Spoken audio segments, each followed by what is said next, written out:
सत श्री अकाल।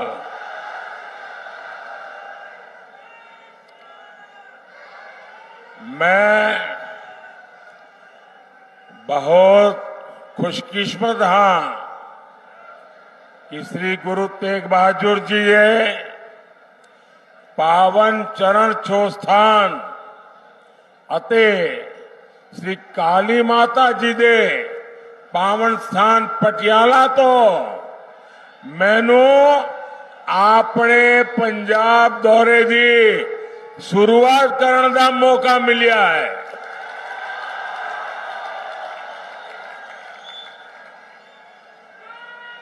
साथियों, भारतीय जनता पार्टी के कार्यकर्ता के रूप में मैंने पंजाब में बहुत समय बिताया है। यहां के खेतों में, खलिहानों में, सड़कों में खूब घूमा हूं। वो दिन मुझे बराबर याद रहते हैं कि साथियों के साथ बारादरी गार्डन में सुबह सुबह टहलना और जोड़ियां भाटिया चौक में साथियों से गप मारना, सारी पुरानी यादें। और मैं देख रहा हूं आज मुझे काफी पुराने साथियों के दर्शन करने का भी अवसर मिला है। जब भी मैं पंजाब आता हूं, पंजाब से ये स्नेह और बढ़ जाता है। साथियों, देश में 5 चरणों का चुनाव हो चुका है और जनता जनार्दन ने मोहर लगा दी है कि फिर एक बार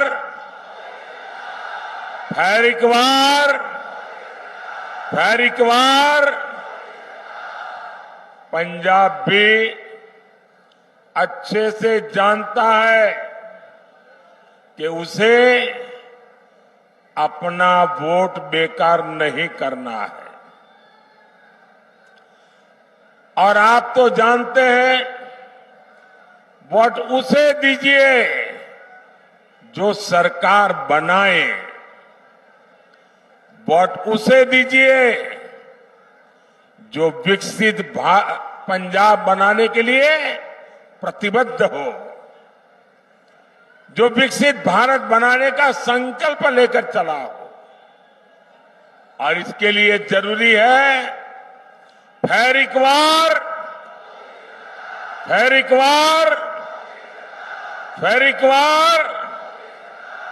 भाइयों बहनों, 24 का ये चुनाव देश का चुनाव है।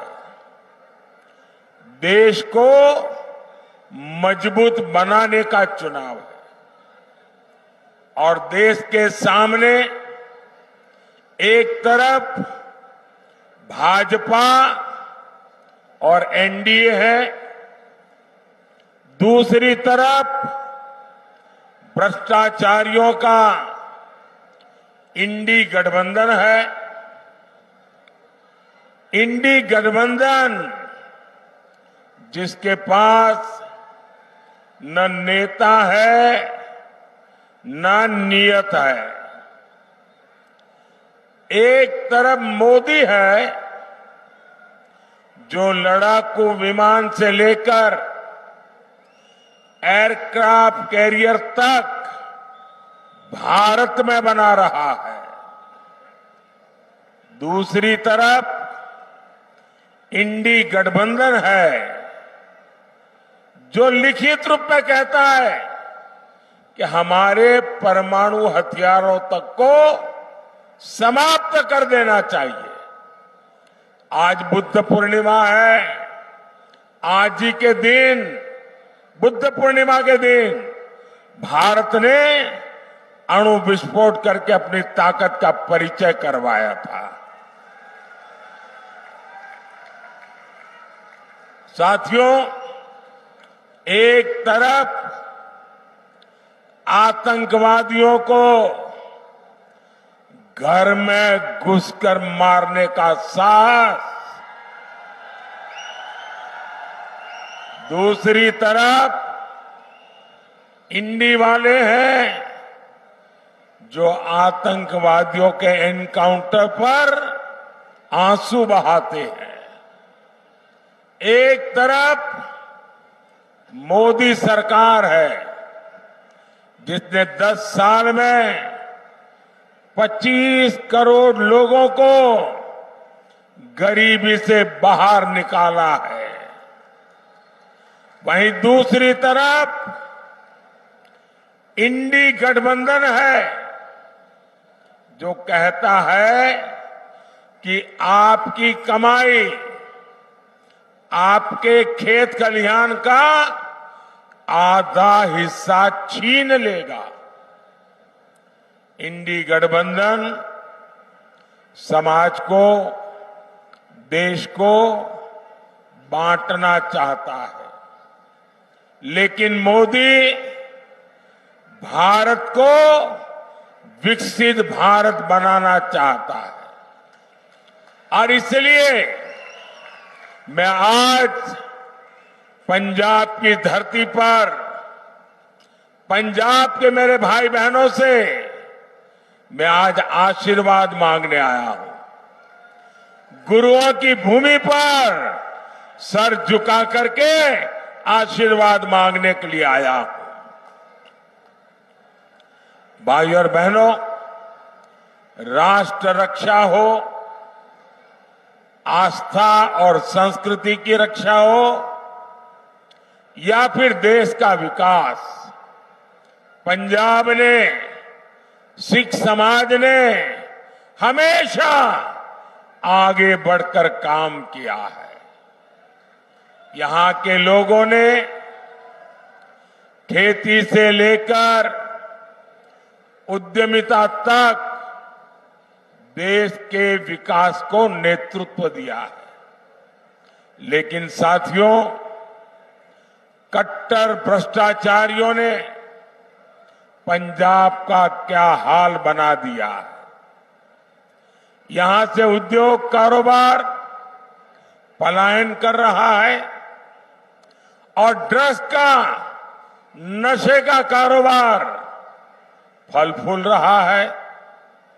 यहां राज्य सरकार का हुक्म नहीं चलता। यहां रेत खनन mafia, drug mafia, shooter gang की मनमानी चलती है।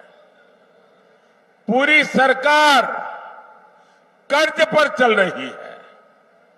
सारे मंत्री संतरी मौज कर रहे हैं और जो कागजी सीएम है उन्हें दिल्ली दरबार में हाजिरी लगाने से ही फुर्सत नहीं है। क्या ऐसे लोग पंजाब का विकास कर सकते हैं?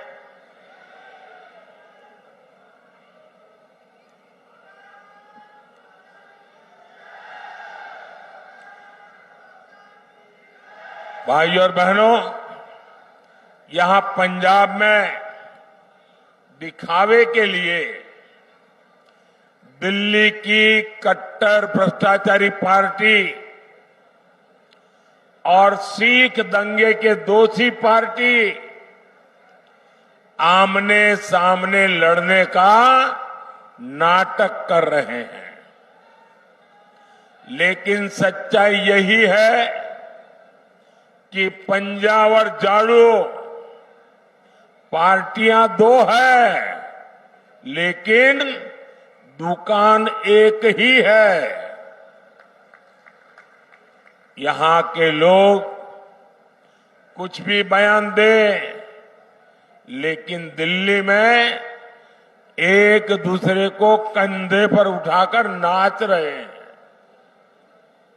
और इसलिए मैं पंजाब के लोगों को प्रार्थना करता हूं कि इनसे सावधान रहना है।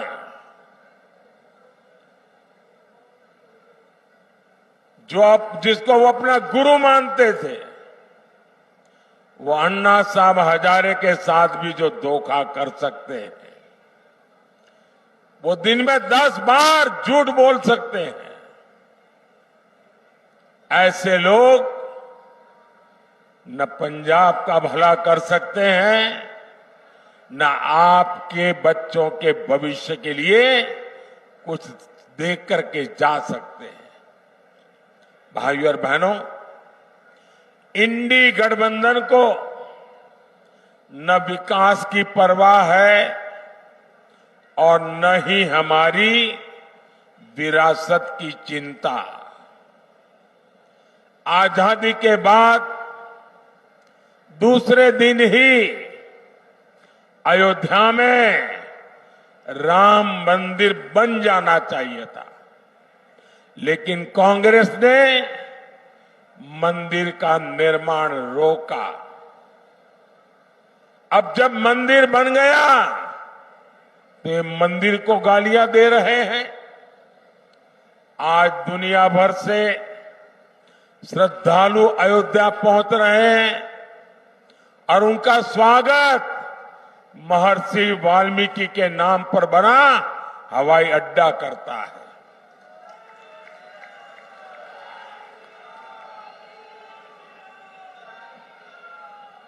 लेकिन इन्हें हर उस बात से नफरत है जिससे हमारी आस्था का सम्मान होता हो। साथियों, ये इंडी गठबंधन वाले गौर सांप्रदायिक है, ये गौर जातिवादी है, ये गौर परिवारवादी है। सत्ता के लिए ये किसी को भी धोखा दे सकते हैं। साथियों, यही कांग्रेस है जिसने सत्ता के लिए देश का बंटवारा किया, और बंटवारा भी ऐसा किया कि 70 साल तक हमें करतारपुर साहिब को दूरबीन से दर्शन करने पड़ते थे, और हर कोई इंसान अपमान महसूस करता है। मैं कांग्रेस वालों को कहता हूं कि जब बांग्लादेश की लड़ाई हुई, 90,000 से ज्यादा पाकिस्तान के सैनिक सरेंडर कर चुके थे। 90,000 से ज्यादा पाकिस्तानी सैनिक हमारे कब्जे में थे। हुकुम का पत्ता हमारे हाथ में था। और साथियों, मैं विश्वास से कहता हूं, अगर उस समय मोदी होता,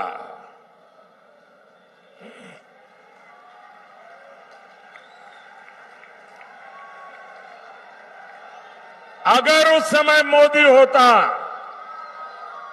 तो मैं इनसे करतारपुर साहब लेकर के रहता, तब जाकर के उनको जवानों को छोड़ता।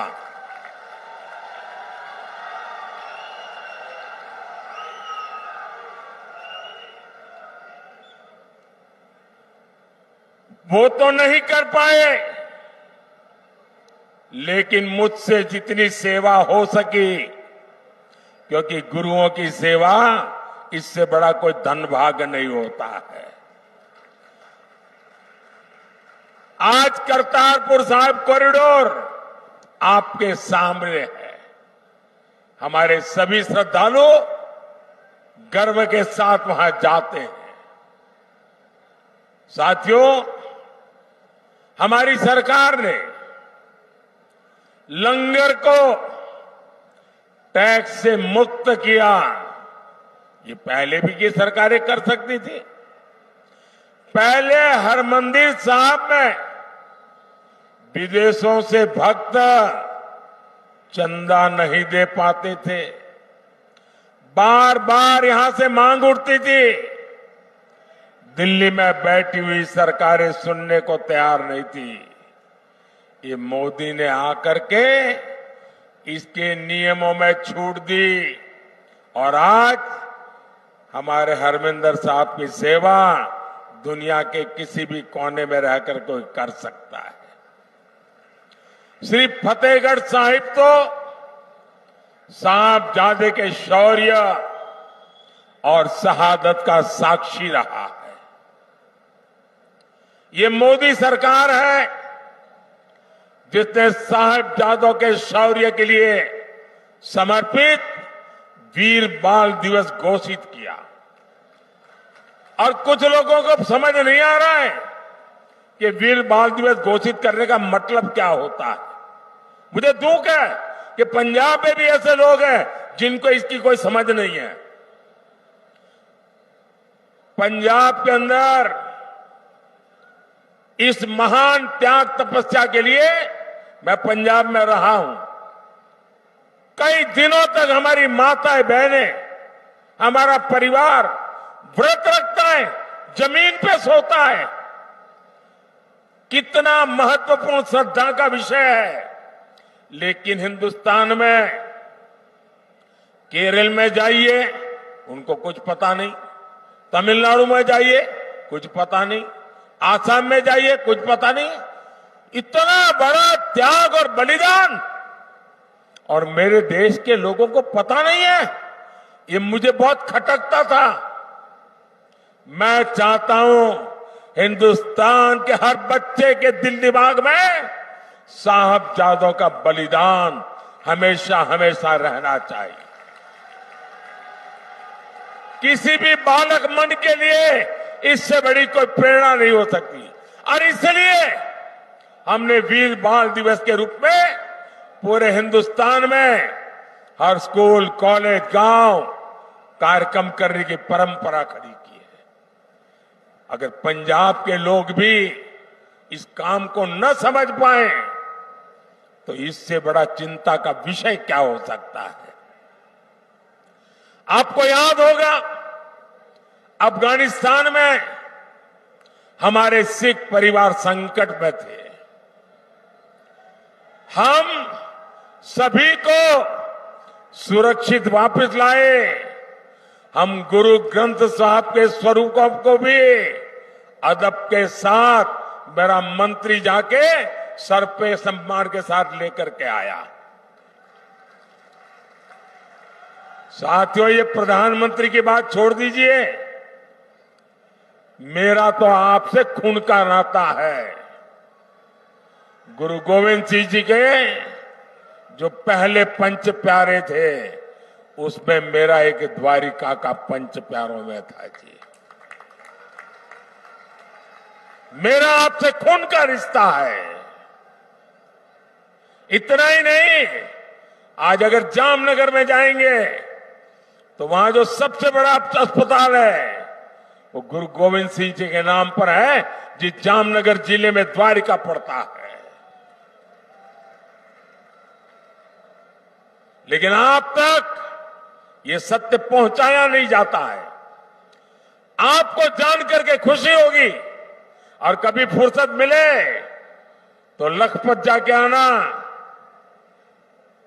गुरु नानक साहब वहां विश्राम किया था।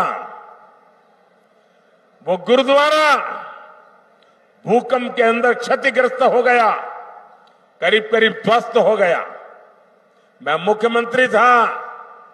मैंने कहा मुझे वैसा ही गुरुद्वारा बनाना है जो गुरु नानक देव जी के समय के साथ। अब मेरे पास उसके लिए बनाने वाले लोग नहीं थे। मैंने देश भर में खोजा, उसके लिए मैं मिट्टी लाया, उन आर्टिजन को लाया जो बना सकते थे। और आपको खुशी होगी, आज कच्छ के रेगिस्तान में आखिरी गांव में लखपत में मैंने वो गुरुद्वारा वैसा ही बना दिया जैसा पहले था। और आज उसका मैं विस्तार भी कर रहा हूं। वहां कोई वोट नहीं है। ये वोट के लिए मोदी नहीं करता है, श्रद्धा है इसलिए कर रहा है। गुरुओं के त्याग बलिदान के प्रति ये सर झुकता है मोदी का, इसलिए कर रहा है।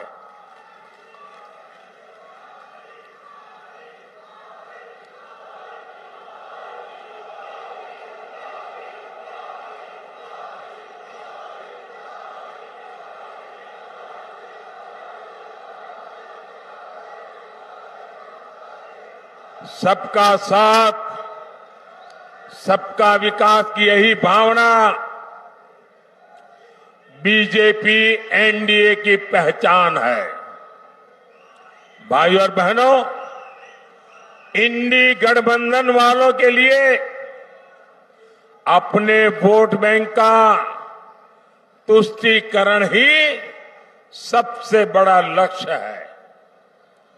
बंटवारे से पीड़ित दलित भाई बहनों को, सिख भाई बहनों को मोदी भारत की नागरिकता दे रहा है। आप सोचिए, आजादी के इतने साल हुए, मेरे सैकड़ों सिख परिवार हैं जिनको नागरिकता नहीं दी गई, और आप थोकबंद वोट देते रहे। क्या पाया आप लोगों ने? सोचिए, साफ साफ बात करने वाला कोई मिलेगा नहीं आपको। और इसलिए आज मैं कह रहा हूं, ये लोग सीए का विरोध करते हैं। अगर सीए का विरोध करेंगे तो ये मेरे सिख भाई बहन जो पाकिस्तान में, बांग्लादेश में, अन्य देशों में प्रताड़ित होते हैं, वापस आते हैं, कौन संभालेगा उनको? मैं उसे मेरा कर्तव्य मानता हूं और इसलिए मैंने उनको नागरिकता देने का कानून बनाया है, वोट पाने के लिए नहीं बनाया है।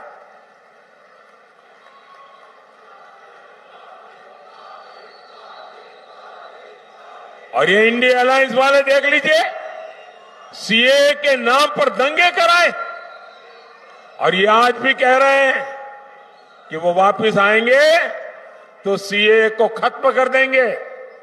आप मुझे बताइए, क्या बंटवारे के पीड़ित सिखों को भारत की नागरिकता देना गलत है क्या?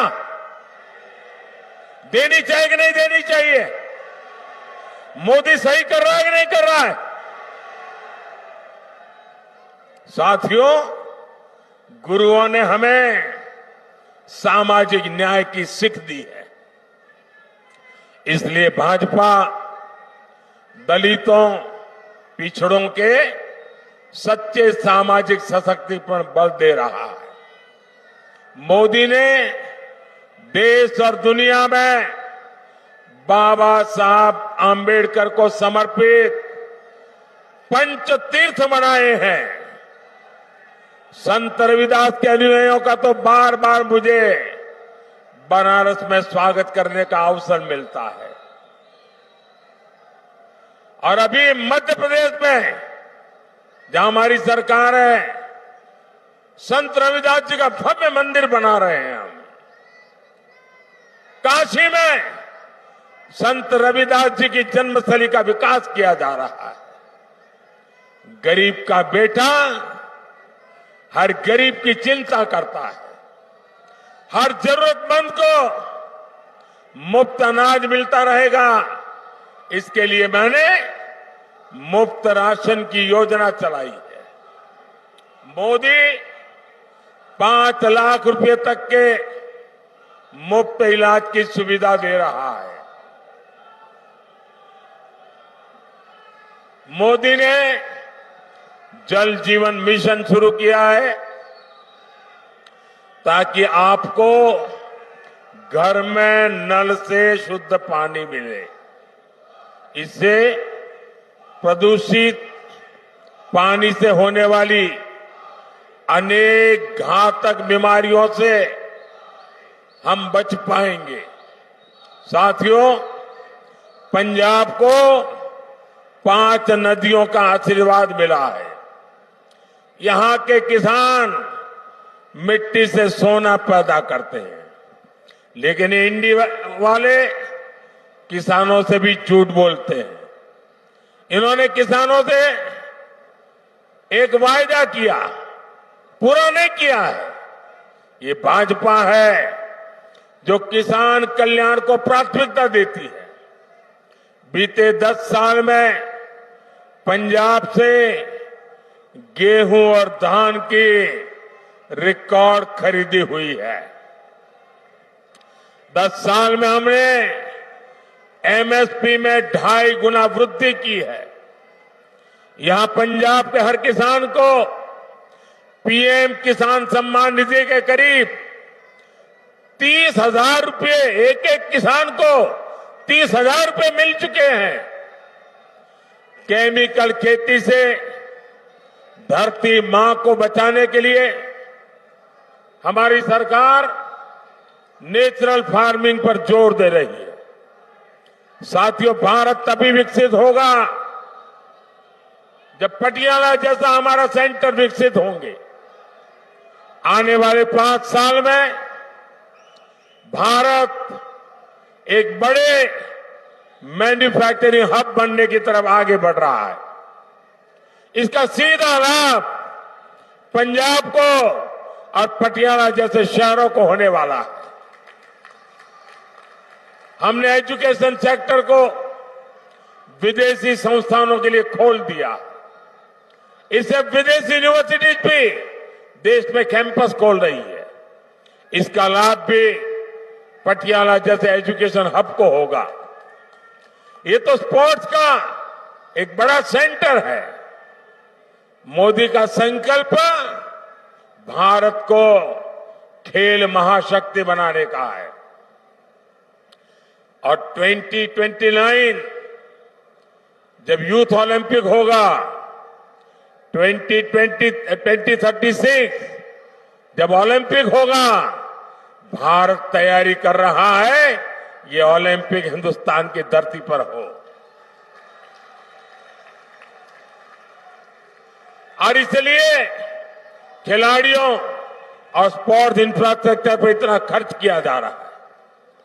भारत में ओलंपिक्स हो, इसके लिए हम पूरी तैयारी कर रहे हैं।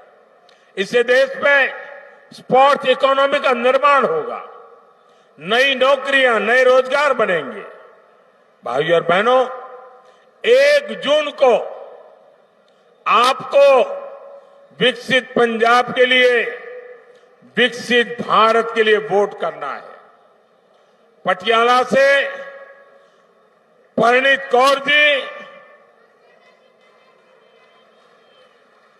फतेहगढ़ साहिब से गेजाराज वाल्मीकि जी, संगरूर से अरविंद खन्ना जी, भटिंडा से परमपाल कौर सिद्धू जी, फरीदकोट से हंसराज हंस जी को ज्यादा से ज्यादा वोट से विजयी बनाए। और आप जब इनको वोट देते हैं ना, वो वोट सीधा सीधा मोदी के खाते में जाता है। और इसलिए मैं आज पंजाब की धरती से, मेरी ये पहली चुनाव सभा से सभी पंजाब के नागरिकों को आग्रह करता हूं कि हमें पंजाब को बदलना है। हमें पंजाब को नई ऊंचाइयों पर ले जाना है। हमें पंजाब को वो पुराना गौरव वापस लौटाना है। और ये काम सिर्फ और सिर्फ भाजपा कर सकती है। मैं आपका साथ चाहता हूं, मैं आपका आशीर्वाद चाहता हूं और मैं आपको वादा करता हूं, ये मोदी की गारंटी है। आपका